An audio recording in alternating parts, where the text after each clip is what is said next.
할렐루야. 우리 앞뒤 옆사람과 함께 이렇게 인사하도록 하겠습니다. 고난보다 주님이 더 크십니다. 고난보다 주님이 더 크십니다. 함께 인사하도록 하겠습니다. 12제자의 나름대로 이제 시리즈 세 번째 시간인데요. 베드로에 대해서 함께 나눴었고요. 안드레에 대해서 함께 나눴었습니다. 기억나시나요? 네, 감사합니다. 오늘은 우리 방금 제가 기도한 것처럼 사도 야고보에 대해서 함께 나누려고 합니다. 그래서 그 제목으로는 칼끝의 고난 그리고 한 사람의 순교라는 제목을 가지고 함께 은혜를 함께 나누도록 하겠습니다. 오늘 우리가 함께 나눌 하나님의 말씀은 초대교회가 처했던 긴박하고도 치열했던 현실을 담고 있는 장면입니다. 복음이 예루살렘을 넘어서 유대와 사마리아 그리고 이방 세계로 힘있게 확장되어 가던 그 시대에 유대인들의 지지를 얻고자 했던 한 사람이 있었습니다. 그 사람을 통해서 세상에 복음이 전해지고 싶었지만 밖에 또한 깊어져 갔습니다. 그 사람의 인물은 오늘 성경에 나오는 헤롯 아그리파 1세였습니다. 그는 정치적 입지를 공고히 하기 위해서 유대인들의 지지를 얻고자 위해서 그 수단으로 선택했던 것이 교회를 박해하는 것이었습니다. 사람의 마음을 얻기 위해서 하나님의 사람들을 치는 되게 아이러니한 그 비극적인 장면이 오늘 본문에 펼쳐집니다. 그리고 그 결과로 바로 우리가 알고 있는 사도 야고보가 순교의 제물이 되게 됩니다. 오늘 본문 12장 2절은 그의 사도 야고보의 생애를 단 한 문장으로 요약하게 됩니다. 요한의 형제 야고보를 칼로 죽이니 라고 말씀합니다. 얼핏 보면 너무나 짧고 간단한 문장입니다. 그러나 이 짧은 문장에서 우리는 역사적인 사실도 알 수 있지만 우리에게 세 가지 중요한 신앙적 질문을 던지고 있습니다. 첫째로는 하나님은 왜 하나님이 사랑하시는 제자에게 하나님이 사랑하시는 자에게 고난을 허락하시는가? 둘째로는 예수님을 따른다라는 것은 어떤 삶을 감수해야 하는 것인가? 셋째로는 진정한 믿음은 어떤 상황 속에서 어떠한 삶 속에서 증명돼야 하는가? 라는 질문을 가져야 합니다. 오늘 우리는 이 세 가지 질문을 가슴에 품고 성경의 여러 가지 말씀을 여러 군데의 말씀을 찾아보면서 사도 야고보의 삶과 죽음을 통해 제자도의 진정한 의미를 함께 묵상하고자 합니다. 그의 짧지만 강렬했던 그 생애를 바라보면서 오늘을 살아가는 우리에게 주시는 하나님의 메시지를 이 시간 함께 듣기를 소망합니다. 우리는 지금 어떤 제자의 길을 걷고 있으며 어떤 믿음의 증거를 남기고 있는지 우리 스스로 질문하면서 이 말씀 앞에 서기를 소망합니다. 우리는 때때로 신앙생활을 하면서 종종 하나님께 주변 사람들과 함께 나누면서 이런 질문을 하게 됩니다. 왜 하나님은 하나님을 사랑하는 자들에게 하나님을 따르는 자들에게 고난을 허락하시는가? 주님께 충성하며 주님의 말씀을 따라 살아가는 애쓰는 자들에게 겪는 고난이 때때로는 이해가 되지 않을 때가 너무도 많다라는 것입니다. 하나님께 헌신한 사람이라면 응당 하나님이 주시는 그 복을 누리면서 살아가야 하지만 때때로 그 복보다는 때때로 우리에게 찾아오는 그 고난이 참 야속할 때가 있다라는 것입니다. 그래서 성경은 복도 얘기하지만 고난도 이야기하고 있습니다. 오늘 우리가 주목하는 인물 사도 야고보는 예수님의 가장 가까운 제자 중에 한 사람이었습니다. 베드로와 요한과 함께 변화산에 오르기도 한 사람이었고 회당장의 딸을 살리실 때 예수님과 동행했던 사람입니다. 겟세마네 동산에서 예수님께서 열심히 기도할 때 함께했던 제자 중 한 사람이었습니다. 그는 예수님의 영광뿐 아니라 고난의 자리에도 함께 했다라는 것입니다.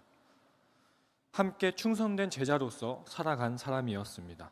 그러나 바로 그 야고보가 사도들 가운데 가장 먼저 칼에 맞아 순교를 당하게 됩니다. 사도행전 12장 2절 너무나도 짧은 말씀이지만 다시 한번 읽어보도록 하겠습니다. 요한의 형제 야고보를 칼로 죽이니 아멘. 성경을 막 읽고 이게 지나가다 보면 되게 그냥 그 요한의 형제 야고보를 칼로 죽이니 야고보가 죽었구나 하고 물론 넘어갈 수 있습니다. 하지만 우리가 그 사도 야고보의 삶을 통해서 깊숙하게 보려고 한다면 사실 이 말씀은 어쩌면 우리에게 큰 충격으로 다가오는 말씀입니다. 하나님, 왜요? 사도 야고보는 정말 하나님이 아끼시는 제자 중 한 사람이었는데 왜요? 왜 사도 야고보를 순교하게 하셨나요? 질문할 수 있습니다. 히브리서 12장 6절을 보면 이렇게 말씀하고 있습니다. 함께 읽겠습니다. 주께서 그 사랑하시는 자를 징계하시고 그가 받아들이시는 아들마다 채찍질하심이라 하였으니. 아멘. 이 말씀에서 징계로 번역된 헬라어 파이데이아는 단순한 처벌이 아니라 교육과 훈련을 의미하고 있습니다.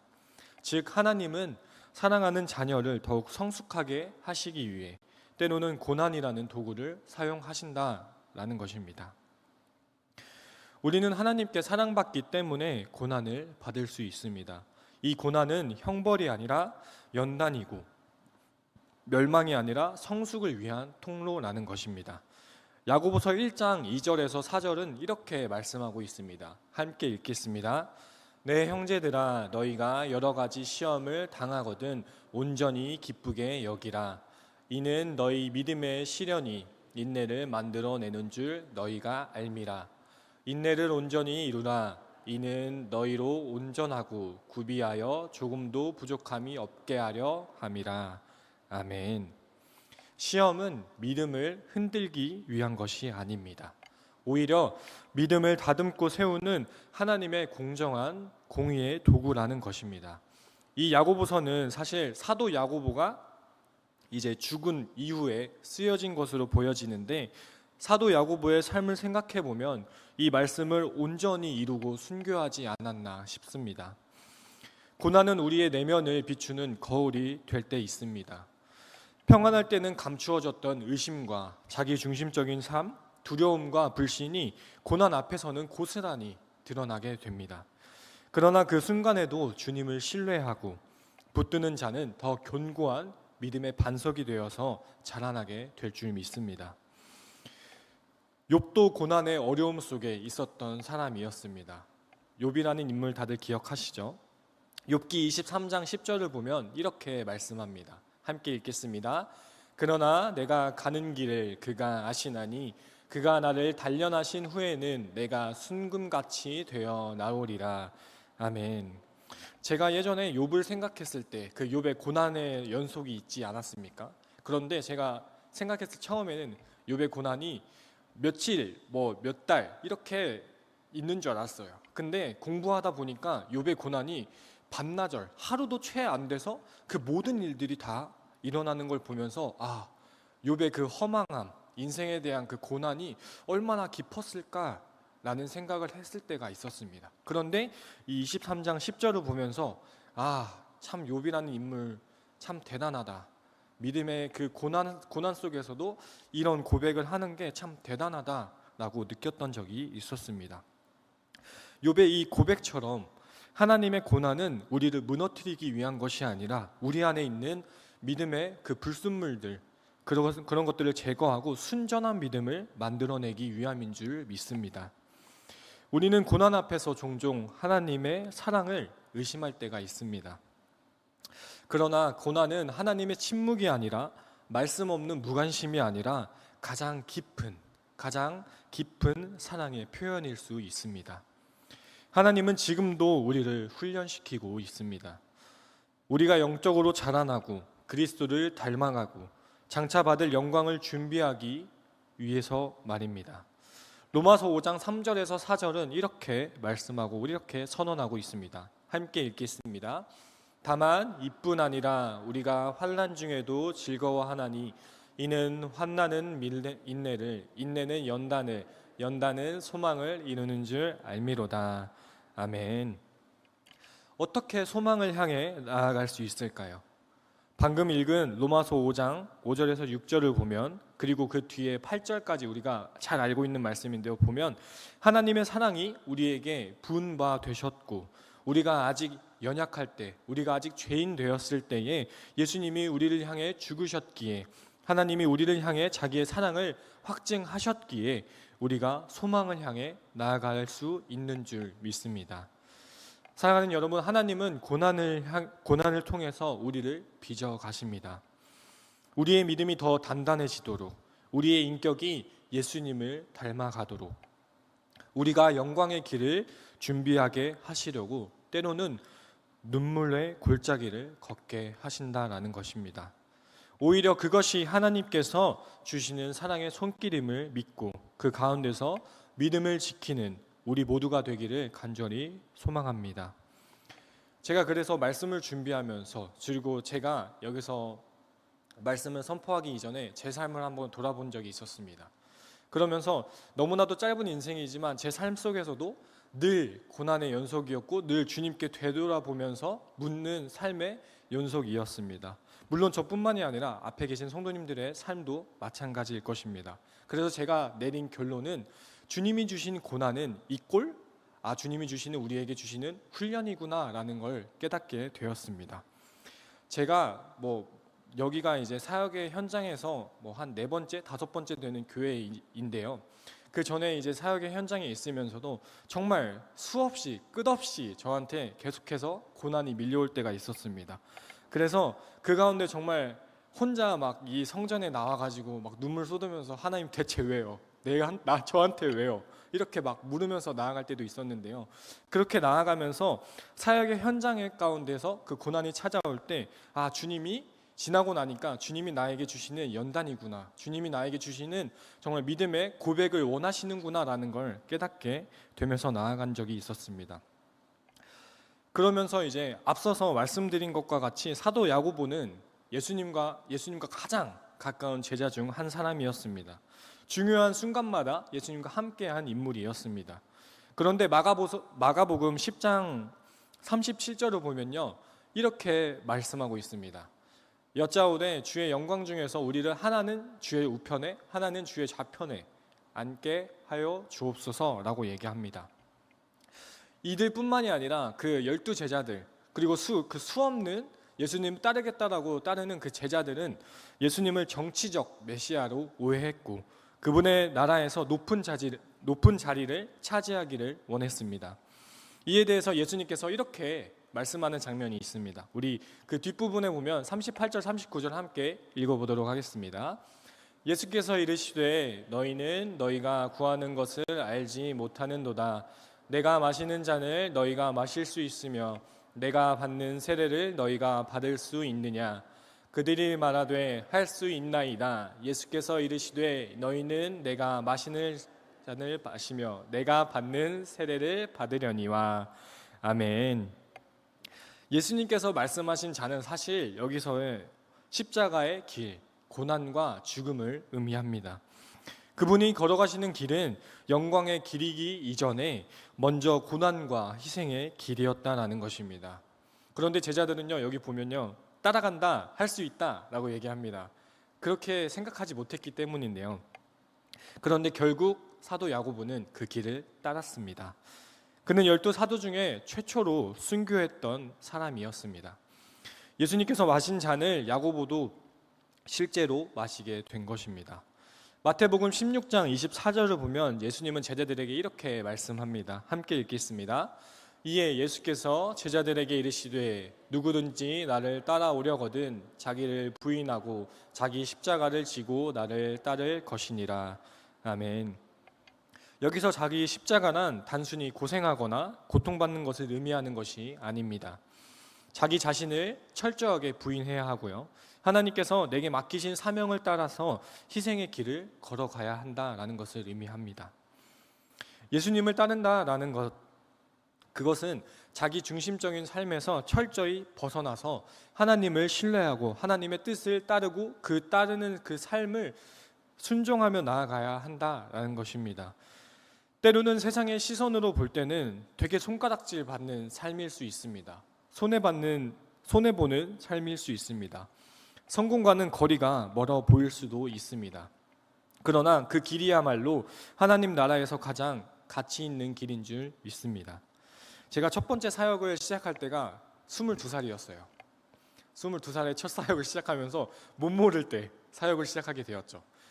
그런데 그 첫 사역을 시작하면서 되게 힘들었거든요. 2년 7개월, 2년 8개월이라는 시간을 한 교회에 있으면서 선교면 선교, 그리고 사역이면 사역을 정말 첫 사역이니까 막 열정을 가지고 막 뛰어들었었어요. 그런데 그러다 보니까 그 안에서 찾아오는 고난들이 분명하게 존재했다라는 거예요. 그러면서 이걸 어떻게 해야 될까? 그러면서 제 주변의 모든 사람들, 심지어 예수님을 믿고 같이 신앙생활을 하는 사람들도 저한테 손가락질하기 시작하는 거예요. 너 그럴 거면 그 교회에서 나와. 왜 이렇게 힘들게 사역을 하는 거야? 라고 막 이야기를 하기 시작하는 거예요. 그러면서 제가 그 이야기를 막 들으면서 어떻게 해야 되지? 어떻게 해야 될까? 이게 정말 나한테 고난으로 찾아오는 것 같은데 어떻게 해야 될까 하는데 그 막 고난의 연속의 가운데 있는데 저희 어머니가 막 기도하기 시작했던 거예요. 어떤 기도를 했냐면, 하나님, 얘가 도대체 정신을 못 차리는데 얘를 군대를 보내주세요. 군대를 보내주면 얘가 나올 것 같아요. 라고 막 기도를 하기 시작했다는 거예요. 그래서 결국에 2년 8개월이나 시간이 지나고 이제 군대에 재검을 받아야 되는 시간이 찾아왔고 군대를 가게 됐어요. 그래서 그 사역지에서 나오게 되면서 그 시간을 돌아보면서 이게 정말 나한테 정말 수없는 고난이었고 고난의 연속이었지만 때로 이제 뒤돌아보니까 하나님께서 나를 훈련시켰고 연단시켰구나라는 걸 고백하게 되었다라는 것입니다. 참 힘든 시간이었습니다. 하지만 하나님께 우리가 때로는 세상의 시선으로 볼 때는 참 힘든 시간일 수 있습니다. 하지만 우리가 그 길을 하나님의 말씀을 순종하며 따라갈 때는 때때로는 하나님께서는 우리를 낮은 자리에서 높은 자리로 옮기실 때가 분명하게 존재한다라는 것입니다. 로마서 8장 17절을 보면 이렇게 말씀합니다. 함께 읽겠습니다. 자녀이면 또한 상속자 곧 하나님의 상속자요 그리스도와 함께한 상속자니 우리가 그와 함께 영광을 받기 위하여 고난도 함께 받아야 할 것이니라. 아멘. 이 말씀 참 중요하고도 정말 뜻깊은 말씀입니다. 오늘날 우리가 예수님을 따른다라고 말할 때 그것은 단지 종교적인 동의나 일주일에 한 번 교회에 오는 것으로 그치지 않습니다. 진정으로 예수님을 따른다는 것은 내가 주님을 따르기 위해서 때로는 내 자존심 내려놔야 되고 그 안에서 고난을 우리가 생각하면서 세상의 이익을 포기하고 나의 계획이 아니라 주님의 인도하심에 순종하는 삶을 살아야 한다는 것입니다. 십자가의 길을 걸으셨던 예수님은 돌아가시고 어떻게 되셨죠? 3일 만에 부활하셨습니다. 그러나 우리가 기억하는 것은 부활 이전에 예수님도 돌아가셨다라는 죽음의 길을 걸어가셨다, 고난의 길을 걸어가셨다라는 것입니다. 우리는 때때로 주님의 부활만 기억하고 부활만 생각하는 것이 아니라 그 안에서 고난을 이기시고 고난을 묵묵히 이기시고 승리하신 주님을 기억해야 하는 줄 믿습니다. 우리는 각자에게 주어진 십자가가 분명히 존재합니다. 그 십자가를 외면하지 않고 주님의 사랑 안에서 기쁨으로 짊어질 때 우리는 비로소 진정한 제자의 길을 걷게 된다는 것입니다. 사도 야고보가 그 길을 걸었던 것처럼 우리도 매일의 삶 속에서 그리스도를 따르는 십자가의 길을 걷기를 소망합니다. 우리는 종종 믿음을 고백이라고 생각합니다. 예배 시간에, 기도 시간에 우리는 주님을 믿는다라고 말씀합니다. 그러나 성경은 단순한 입술의 고백만으로 진정한 믿음이 직면되지 않는다라고 분명하게 말씀합니다. 왜요? 믿음은 위기의 순간, 고난의 한순간에 진실로 드러나게 된다라는 것입니다. 야고보서 2장 17절에 우리가 너무나도 잘 알고 있는 말씀에 이렇게 말씀하고 있습니다. 함께 읽겠습니다. 이와 같이 행함이 없는 믿음은 그 자체가 죽은 것이라. 아멘. 야고보는 단호하게 말하죠. 행위 없는 믿음은 진짜가 아니라는 것입니다. 이 말씀을 통해서 사도 야고보의 삶을 보면 그 사도 야고보는 본인의 삶을 전체로 입증했다, 증명했다라고 이야기할 수 있습니다. 야고보는 순교의 순간까지도 믿음을 포기하지 않았고 그것이야말로 그의 믿음이 살아 있었다라는 가장 중요한 증거라는 것입니다. 진정한 믿음은 고난을 만났을 때 도망치지 않는 것입니다. 어려움을 만났을 때 신앙을 포기하지 않는 것입니다. 오히려 그 고난 속에서 더욱 깊이 하나님을 의지하고 더욱 진실하게 주님을 따르며 세상의 유혹과 위협 속에서 흔들리지 않는 것입니다. 베드로서 1장 7절은 이렇게 말씀하고 있습니다. 너희 믿음의 확실함은 불로 연단하여도 없어질 금보다 더 귀하여 예수 그리스도께서 나타나실 때에 칭찬과 영광과 존귀를 얻게 할 것이니라. 아멘. 불로 연단된 금은 그 어떤 금속보다 정결하고 귀합니다. 마찬가지로 고난 속에서 단련된 믿음은 하나님 앞에서 더 빛나며 장차 임할 그리스도의 날에 칭찬과 영광과 존귀를 얻는다라고 분명하게 방금 말씀하고 있습니다. 고난은 우리의 믿음의 진정성을 시험하는 자리고 그 시험을 통해서 하나님은 우리를 정결케 하신다라고 성숙케 하신다라고 분명하게 말씀하고 있다는 것입니다. 사도 야고보뿐만이 아니라 그 당시 초대교회 성도들은요, 황제 숭배를 거부했다라는 이유로 늘 죽임을 당했습니다. 원형 경기장에서 맹수에게 던져지기도 했고요, 불에 타 죽임을 당하기도 했고 가족과 생업을 빼앗기기도 했습니다. 그러나 그들은 말로만 예수님을 믿는다라고 하지 않았다라는 것입니다. 그들은 죽음 앞에서도 당당하게 외쳤습니다. 나는 그리스도인입니다. 나는 그분을 부인할 수 없습니다. 라고 고백했습니다. 그 고백이야말로 진정한 믿음의 증거였다라는 것입니다. 제가 여러분들에게 순교하자는 말이 아닙니다. 하지만 우리 안에 우리의 자아를 죽이고 주님의 주님을 모시고 살아야 한다라는 것입니다. 때로는 참 힘든 일입니다. 그렇기에 위대하다고 생각하는 우리가 정말 그 본을 삼는 사도 바울도 뭐라고 고백하냐면 늘 날마다 주님 앞에 죽노라라고 고백합니다. 늘 자신의 자아를 정말 철저하게 죽이지 않고는 하나님의 사역, 하나님의 일에 함께 나아가지 못한다라는 것입니다. 쉽지 않습니다. 그러나 주님과 함께라면 가능한 줄 믿습니다. 주님을 믿는 믿음이 작다 하지만 그 작은 믿음이 고난보다 시험보다 더 큰 하나님을 바라보게 되는 줄 믿습니다. 오늘 우리는 어떤 상황 속에서 믿음을 증명하고 있습니까? 세상이 요구하는 가치와 하나님의 말씀이 충돌할 때 우리는 무엇을 선택합니까? 불이익을 감수하고도 진리를 따르고 있습니까? 아무도 보지 않는 곳에서 정직함과 거룩함을 지키고 있습니까? 진짜 믿음은 그 선택의 자리, 그 선택의 연속에서 드러나게 될 줄 믿습니다. 야고보는 결국 자기 죽음을 통해서 살아있는 믿음을 증명했습니다. 그리고 그는 하늘의 상급을 얻었고 교회의 역사 속에서 신실한 증인으로 남게 되었습니다. 사랑하는 여러분, 우리도 야고보처럼 매일의 삶 속에서 그리고 고난과 위기의 자리에서 살아있는 믿음을 증명하며 주님께 칭찬받는 성도가 되기를 주님의 이름으로 소망합니다. 오늘 우리는 사도 야고보의 삶과 죽음을 통해 세 가지 중요한 질문에 대해서 함께 나눴습니다. 왜 하나님은 사랑하는 자에게 고난을 허락하시는가? 예수님을 따른다라는 것은 어떤 삶을 의미하는가? 그리고 진정한 믿음은 언제 증명되는가? 야고보의 삶은 이 모든 질문에 대한 살아있는 답변입니다. 그는 고난을 피하지 않았고 십자가의 길을 걸었으며 믿음을 자신의 삶 전체로 증명한 삶이었습니다. 그의 순교는 비극이 아니라 영광이었습니다. 그것은 하나님 앞에서 온전한 제자의 증거였고 교회와 우리에게 깊은 도전을 주는 신앙의 본이 되었습니다. 우리도 이 땅을 살아가면서 고난을 만날 수 있습니다. 어쩌면 고난이 바로 우리 앞에 있을 수 있습니다. 어쩌면 고난이 지금 우리가 겪고 있는 사실일 수 있습니다. 그러나 그 고난은 하나님의 연단의 도구고 성숙의 통로임을 기억하길 소망합니다. 야고보처럼 고난 속에서도 흔들리지 않는 믿음을 지키고 주님의 길을 따르며 세상 가운데 믿음의 증인으로 살아가길 소망합니다. 그리고 가장 중요하게 기억해야 할 건 고난보다 더 큰 하나님을 신뢰하고 믿음으로 나아가야 할 줄 믿습니다. 우리 시간 함께 기도하며 나아가길 소망합니다. 이 시간 기도할 때 야고보처럼 고난을 두려워하지 않고 그 안에서 하나님의 뜻을 믿고 따르게 하여 주옵소서. 십자가의 길을 포기하지 않고 제자로서 충실하게 충성되이 걸어가게 하여 주옵소서. 삶의 자리에서 흔들리지 않는 믿음으로 주님을 드러내게 하여 주옵소서.